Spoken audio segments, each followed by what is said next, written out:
Good morning, Facebook world. Hope you are well. Welcome back to Annihilating Anxiety. It's episode 55. Sorry, I was taking a bit of a break for a couple of days, just because I was working on myself. I went to a seminar and did a lot of work. You can hear my voice is a bit croaky, but I had a great experience and learned some really cool things. As a byproduct of that, I have set up a specific group called Annihilating Anxiety, and that's for people that really want to find out more about what I'm doing, find out more tips, tricks, shortcuts on how to deal with anxiety that might be playing out for them, whether it's chronic or it's mild anxiety, whatever it is. But today's topic is the little voice in your head. A little voice in your head. Now, we all have a voice in our head, and it's an ironic thing because it's kind of like the voice is going to be a representation of whatever programming you've got going on, or has been. It's kind of like the automaticity, so to speak, of your programming. So we all have natural ways of responding or reacting, or we've got programming that's going on in our head and it's driving all of our actions, right? And this program is our beliefs, it's our attitude, it's what many would say is our mindset. Thing is, it can either work for us, but typically it works against us, right? Now, there's two sides. There's your true self, which is your ultimate soul and all of that. And then you've got your act, which is your programming, your automaticity. So how you, how you respond if something happens, we will often go into our act, so to speak. And our act is our ego, or how the morning Paul, how we will typically react. It is normally in a negative function, right?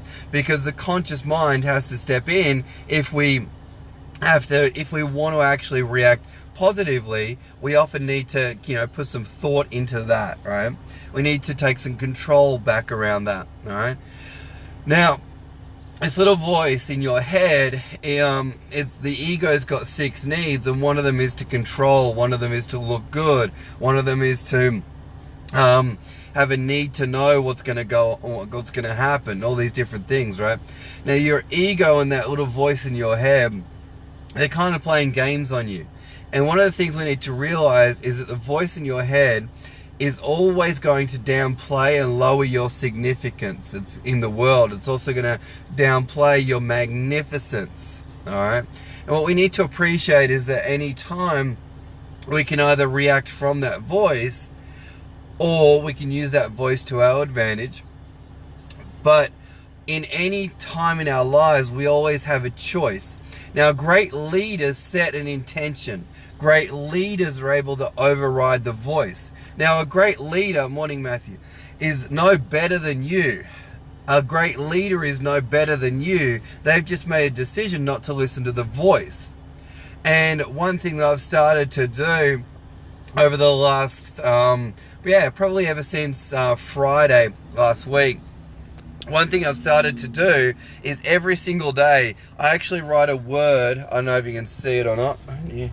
I write a word on my hand, and I'm probably going to turn into a tattoo, but the word is intention. I've actually written the word intention on my hand, so that every single day and every single moment I see this word intention, all right? Because I want to be overriding that voice in my head that's saying, you can't do that. That's that person's doing X, Y, Z, and they're attacking you. They're criticizing you. That person is not helping you. Your life is not going to go well. That idea, it's not going to work. That person, they're bad persons, right? What we need to appreciate is that leaders just listen to their intention, and they set an intention that serves them, whereas followers or people that have a weak mindset are listening to the voice. Now, I'm not saying that's bad. I'm just saying that as people, if we want to take charge of our lives, we want to live consciously, and we want to make a difference in the world, we need to be the kind of person that's willing to go, I'm not listening to the voice. I'm going to set my intention. I'm going to live from my intention, right? And you're going to speak with purpose. You're going to speak with deliberate intention. And you're going to create as opposed to be created by that little voice, right?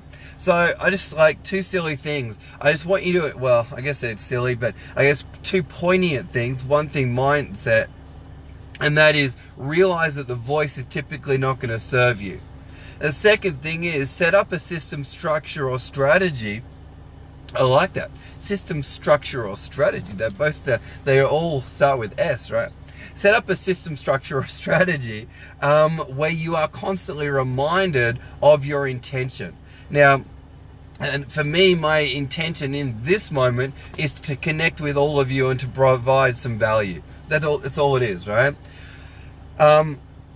So for me, going into situations, having already set my intention is really, really important. Thanks, Matt. All right. System, structure, or strategy. Maybe that could become a program, right? But anyway, just know that your default, the default of the voice in your head, is to destroy you and bring you down. How you can override that, one simple thing is to decide, well, what's more important to you in the moment, okay? Yes, it takes effort. Yes, it takes time. Yes, it takes the decision to actually go, no, I'm not going to live to the voice because the voice is not serving me. That strongly relates to annihilating anxiety, because ultimately annihilating anxiety is a choice, all right? And I just wanted to encourage you, continually make that choice, all right? Continually make the decision to live above the voice, all right? Hope you got some value. Hope you enjoyed the concepts, and I encourage you to really start to identify where is that voice bringing you down, because that voice is going to want you. It's going to want you to blame others. It's going to want you to not take responsibility. It's going to want you to criticize. It's going to want you to not take the action. It's going to want you to shame yourself, right? And ultimately, setting your attention is a pathway. Oh, this is some good stuff. It's a pathway to actually taking self-responsibility for your life, okay? And when you take self-responsibility, then you can start to make big changes, all right? But whenever you're listening to the voice, then you're probably going to be derailing your efforts, if not even taking any efforts or actions at all. All right, hope you got some value. I'll see you on tomorrow's episode of Annihilating Anxiety. Bye for now.